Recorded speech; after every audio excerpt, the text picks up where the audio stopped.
আজকে আমরা চলে আসছি বাংলাদেশের সত্যিকারের রত্ন কক্সবাজারে।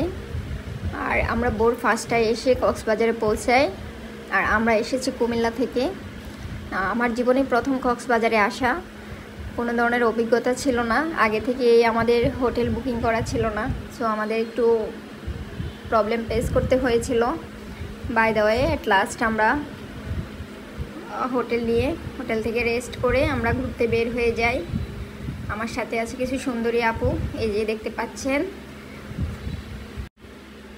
এখন আমরা নাস্তা করে বের হলাম ঘুরতে। কক্সবাজার হচ্ছে পৃথিবীর দীর্ঘতম সমুদ্র সৈকত।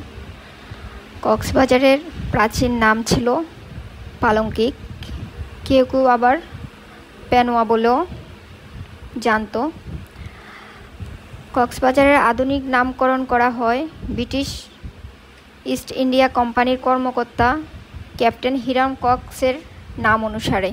তো এমন একটি জায়গা যেখানে আপনি একসাথেই উপভোগ করতে পারবেন পাহাড়, বন, সমুদ্র, ঝর্ণা, জলপ্রপাতের মতো সুন্দর দৃশ্য।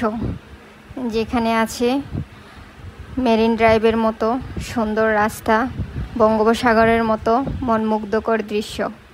কক্সবাজার টোরে আমরা ছিলাম 2 দিন 1 রাত্র।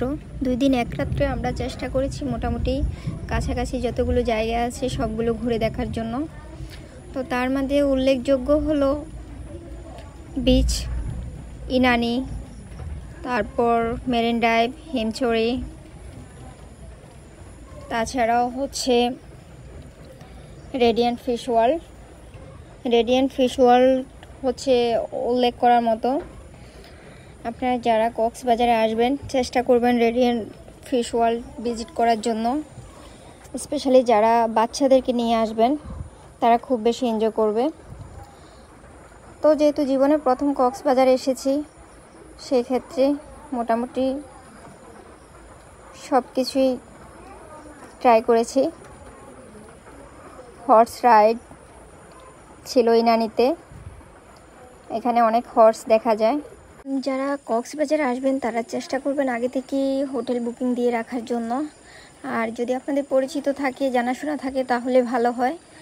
আমরা যেহেতু আগে থেকে হোটেল বুকিং দিয়ে রাখি নাই, সো আমাদের একটু প্রবলেম হয়েছিল। আর তাছাড়া আমার কাছে মনে হচ্ছে আদার্স কোনো প্রবলেম নেই, সব কিছু মিলে আলহামদুলিল্লাহ আমরা কোনো ঝামেলায় পড়তে হয় নাই। সবাই মেয়ে মানুষ আসছি, তারপরেও আমরা ভালো আবার কুমিল্লা ব্যাক করতে পারছি।